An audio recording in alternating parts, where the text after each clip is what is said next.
Well, I know that despite his absence from the track through injury, Cabdi Bile has been hoping to set a very fast time here in Cologne.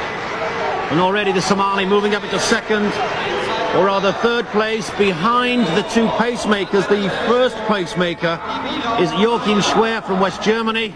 The man behind him is James Mays from the United States.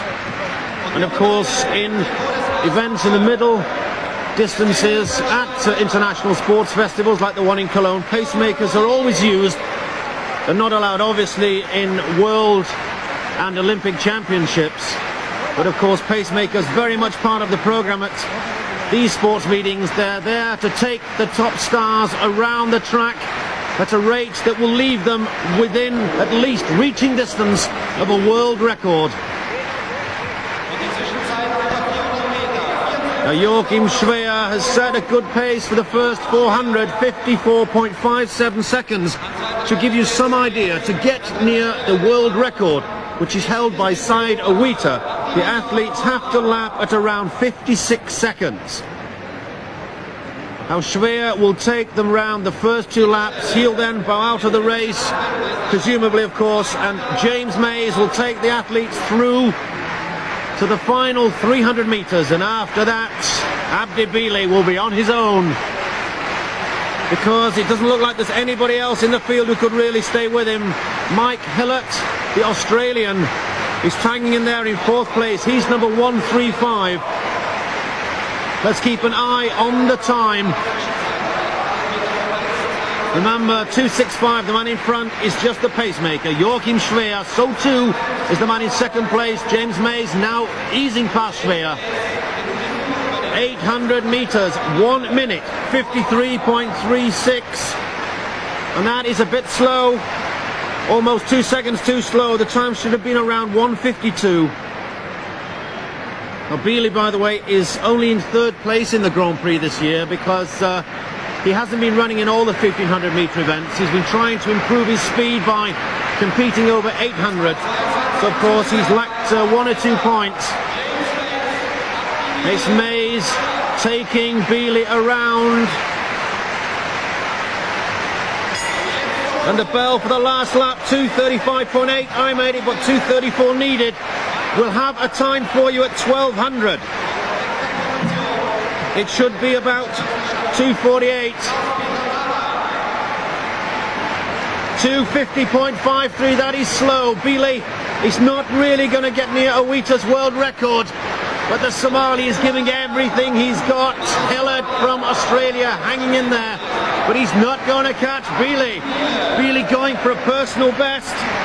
The fastest he has ever run, 3:34.01, and he's going to beat that today. Bile fighting as he battles down the finishing straight. Owita's world record on the left. He won't make it, but it's going to be a fast time. Cabdi Bile wins. Keep an eye on the clock. A great race. And Bile comes home in 3:31.72. He's missed the world record, but he's carved 2.5 seconds off his personal best. A fabulous race by the Somali. Cabdi Bile wins. Well, Cabdi Bile, first of all, congratulations on your fastest time ever, I think, over 1500. Thanks a lot, I appreciate it. Just 4 weeks to go before the World Championships. How much of a difference does this make now to your confidence? I think it helps my confidence a lot, and I think still I have a lot of time to train well, and running this fast at this point, I think I feel great, and I think I'm very happy, to run that fast at this point. Yeah. Were you surprised that you ran a personal best here today?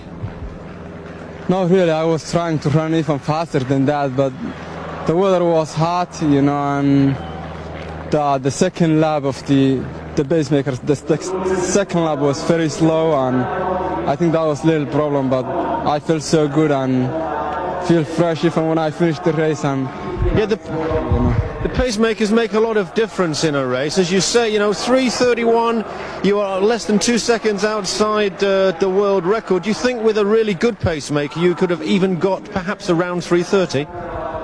I think I could go somewhere close to world record at least. what did today tell you about your own possibilities? What do you think now is the sort of time that you can run? I think I'm gonna run much better than the time I ran today. Yeah, sometime soon. I don't know when, but sometime soon. Yeah.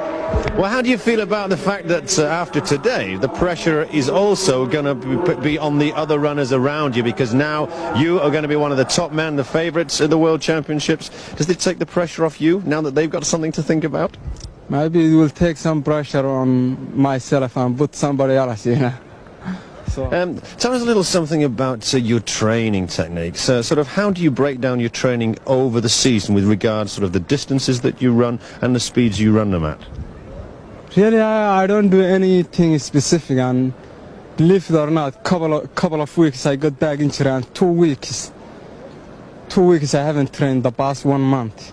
2 weeks I haven't done any training, my back problem, and still I just came back and trained 1 week and a half and still feel great, you know. So, you know, I don't do anything specific. I just do here and there, you know, everything, some distance, some speed, you know, and it works for me. How much do you rely on a coach for your preparations? How much of it is your own work?